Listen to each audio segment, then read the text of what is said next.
सुभाषपा के राष्ट्रीय अध्यक्ष और सूबे के कैबिनेट मंत्री ओम प्रकाश राजभर आज सुल्तानपुर पहुंचे। इस दौरान कार्यकर्ताओं ने उनका जोरदार स्वागत किया। इसके बाद राजभर ने लोक निर्माण विभाग गेस्ट हाउस में आला अधिकारियों के साथ विकास कार्यों की समीक्षा बैठक की। बैठक के बाद वे मीडिया से रूबरू हुए, जहां एक सवाल के जवाब में राजभर ने कहा कि 2017 में बीजेपी को 325 सीटें मिली थी, तब एसआईआर नहीं था। अब एसआईआर से विपक्ष डरा हुआ है। उन्होंने कहा कि 2022 में मेरा साथ नहीं था, जिसके कारण उन्हें पूर्वांचल में 65 सीटों पर हार का सामना करना पड़ा था। विपक्ष द्वारा एसआईआर के बहाने लोकतंत्र की हत्या के सवाल पर ओम प्रकाश राजभर ने कहा कि झूठ बोलने का सबने ठेका लिया है, जबकि एसआईआर की प्रक्रिया खुली किताब की तरह हो रही है। विपक्ष सरकार और चुनाव आयोग को केवल बदनाम कर रहा है। उन्होंने कहा कि जब ये जीतते हैं तो चुनाव आयोग सही हो जाता है, और जब ये हार जाते हैं तो चुनाव आयोग गलत हो जाता है। राजभर ने कहा कि बिहार के रिजल्ट आने के बाद ये सभी अंदर से टूट चुके हैं। वहीं मध्य प्रदेश के आईएएस संतोष वर्मा द्वारा ब्राह्मण की बेटियों पर आपत्तिजनक बयान देने पर राजभर ने निंदा करते हुए कहा कि ऐसा बयान नहीं देना चाहिए। पढ़े लिखे लोग हैं, कुछ लोग चर्चा में बने रहने के लिए ऐसा बयान देते हैं। वहीं काम के दबाव में बीएलओ की मौत को मुद्दा बनाने के सवाल पर भी राजभर ने चुटकी लेते हुए कहा कि विपक्ष तो हर चीज को मुद्दा बना रहा है। अयोध्या में राम मंदिर बना, उसे काहे बनाया गया, ये भी मुद्दा बना लिए। वहीं पंचायत चुनाव पर राजभर ने कहा कि उसकी तैयारी पूरी हो चुकी है। बिहार में चमत्कार और यूपी में एसआईआर 2027 का क्या इरादा बनाया है? पूर्ण बहुमत की सरकार बनेगी। 17 में 325 जीते थे, तब एसआईआर नहीं हुआ था। अब एसआईआर से लोग डरे हुए हैं। 17 में योगी जी मुख्यमंत्री बने थे, 2000 आप बता रहे 325 जीते थे। मुख्यमंत्री रहते 255 पे आ गई थी भाजपा। हम हट गए थे। मतलब सारा जोर आपका है? नहीं, हमारा जोर नहीं। हमारे हटने से आप उठा के देखिए, अम्बेडकर नगर, आजमगढ़, बलिया, गाजीपुर, मऊ, बस्ती 65 सीटें हार गई पूर्वांचल में। तो एक बड़ा कारण था। विपक्ष आरोप लगा रहा है एसआईआर के बहाने आप लोकतंत्र की हत्या कर रहे हैं, क्या कहते हैं? झूठ बोलने का ठेका ले लिए हैं सब। खुली किताब की तरह एसआईआर हो रहा है। आप फार्म भर दो, आपका नाम ऑनलाइन हो जाएगा। अगर 2003 में आपने सबूत साक्ष्य नहीं दे पाया है तो आपको नोटिस जाएगी। आप 13 ऑप्शन है, 13 में से कोई भी ऑप्शन आप दे दीजिएगा, कोई दिक्कत नहीं है। ये तो सिर्फ सरकार को बदनाम करने के लिए, चुनाव आयोग को बदनाम करने के लिए। अगर चुनाव आयोग गलत कर रहा है तो फिर ये जब जीतते हैं तब सही होता है चुनाव आयोग, और हार जाते हैं तब गलत होता है।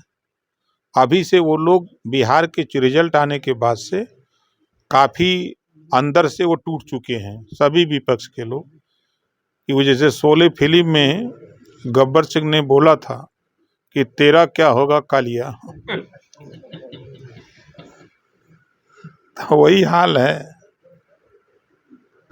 ये मध्य प्रदेश के एक आईएएस का वीडियो वायरल हो रहा है, जिसके बाद कहीं ना कहीं लोगों में आक्रोश है, और यूपी में हर जिले में लगभग उनके खिलाफ प्रदर्शन हो रहा है। ऐसे बयानों को कैसे? हम ऐसे बयान की निंदा करते हैं।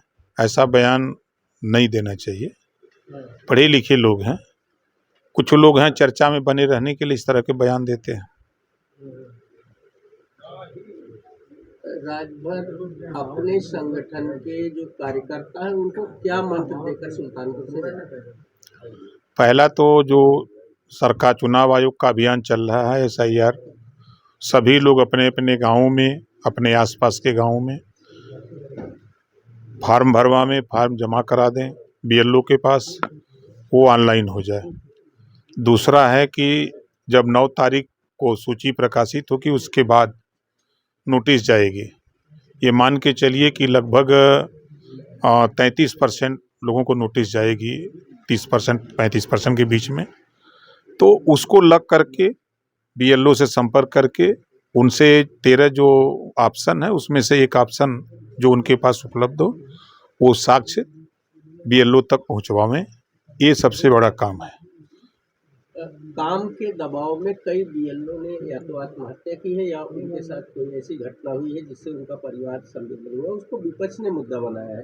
तो किस तरीके से आप अपने कर्मचारियों को, अपनी सरकार में जो कर्मचारी काम कर रहे हैं ये देखिए, हर जिले की खबर है कि जिलाधिकारी महोदय के माध्यम से अब तो जो महिलाएं थोड़ा जहां सुस्त काम चल रहा था वहां अध्यापकों को लगा दिया गया, पंचायत सहायक को लगाया गया है, आपके ग्राम पंचायत अधिकारी को लगाया गया, ग्राम विकास, मतलब सभी अधिकारियों को जिले के सबको लगा दिया गया सहयोग करने के लिए।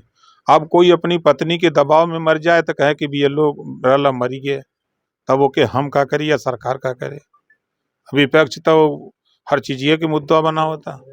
अब अयोध्या में भगवान राम का मंदिर बना तो वो तो मुद्दे बना के रहे कि भाई काहे बना दिए, इतना देरी क्यों किए, जब आपकी सरकार थी तो आप लोग गोली चलवा दिए, और बन गया तो अब विरोध ही कर रहे हैं।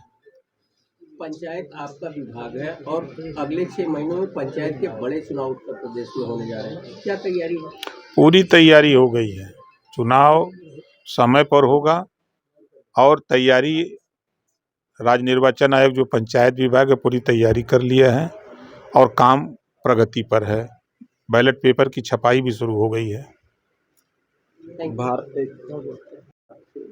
भारत सरकार हर जगह आधार को जो है मान्यता दे रहा है, लेकिन उत्तर प्रदेश की योगी सरकार ने अभी घोषणा की है कि जन्म तिथि प्रमाण पत्र के रूप में आधार को नहीं माना जाए। क्या इससे जनता परेशान नहीं होगी? नहीं होगी। आधार बनता कब है, आप जरा अपने से सोचिए कि आधार बनता कब है। पैदा होते समय तो बनेगा नहीं, उसके लिए सिस्टम बना है ना। आंगनवाड़ी जो मातृ शिशु वाले हैं वहाँ देते हैं, आप पंजीयन कराइए, प्रधान के यहाँ कराइए, तो परिवार रजिस्टर की जो नकल है उसमें दर्ज कराइए। तो आधार तो एक प्रमाण है कि आप यहाँ के अस्थायी हैं, स्थापित हैं। जन्म प्रमाण पत्र वो नहीं साबित कर सकता। सुल्तानपुर आने का क्या उद्देश्य था? आज हमारे समन्वय समिति, जो जिले की समन्वय समिति थी, उसकी बैठक थी। जो चुनाव आयोग का निर्देश है SIR, उसी पर समीक्षा थी और कुछ और चीज़ों की समीक्षा थी कि प्रदेश जिले में क्या क्या प्रगति है, क्या दिक्कत है, उन सब चीज़ों पर चर्चा। अभी कुछ दिन पूर्व आपके कार्यकर्ताओं और जिले के मुख्य विकास अधिकारी के बीच कुछ खींचातानी चल रही थी लगातार, जो है उसमें DM से बात उस नेता से करा दी गई है और हमारा नेता DM से बातचीत करके वो संतुष्ट है। DM छुट्टी पे चले गए थे और फिर वो अपना जाके बात कर लेंगे। ठीक है, धन्यवाद।